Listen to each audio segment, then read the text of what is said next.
ربك العظيم. بسم الله الرحمن الرحيم. سأل سائل بعذاب واقع للكافرين ليس له دافع من الله ذي المعارج. تعرج الملائكة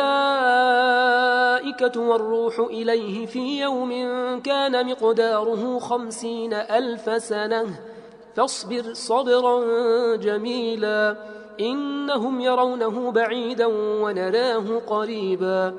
يوم تكون السماء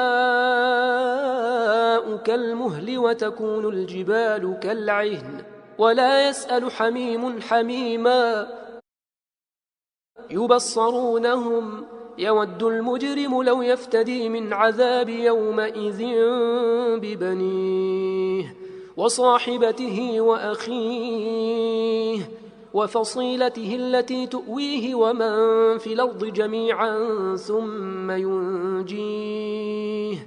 كلا إنها لظى نزاعة للشوى تدعو من أدبر وتولى وجمع فأوعى.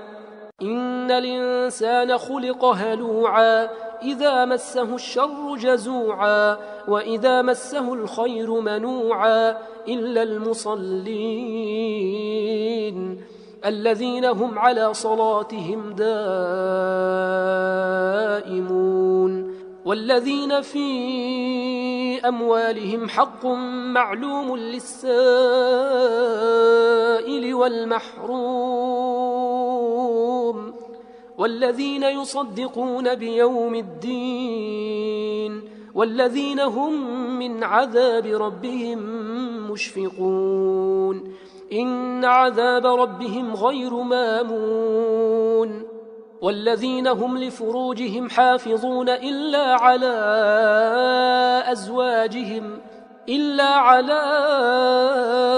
أزواجهم أو ما ملكت أيمانهم فإنهم غير ملومين. فمن ابتغى وراء ذلك فأولئك هم العادون.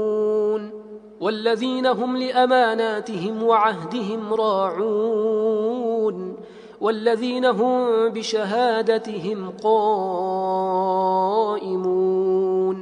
والذين هم على صلاتهم يحافظون أولئك في جنات مكرمون. فما للذين كفروا قبلك مهطعين عن اليمين وعن الشمال عزين أيطمع كل امرئ منهم أن يدخل جنة نعيم كلا إنا خلقناهم مما يعلمون. فلا أقسم برب المشارق والمغارب إنا لقادرون على أن نبدل خيرا منهم وما نحن بمسبوقين. فذرهم يخوضوا ويلعبوا حتى يلاقوا يومهم الذي يوعدون يوم يخرجون من الأجداث سراعا كأنهم إلى نصب يوفضون خاشعة أبصارهم ترهقهم ذلة ذلك اليوم الذي كانوا يوعدون.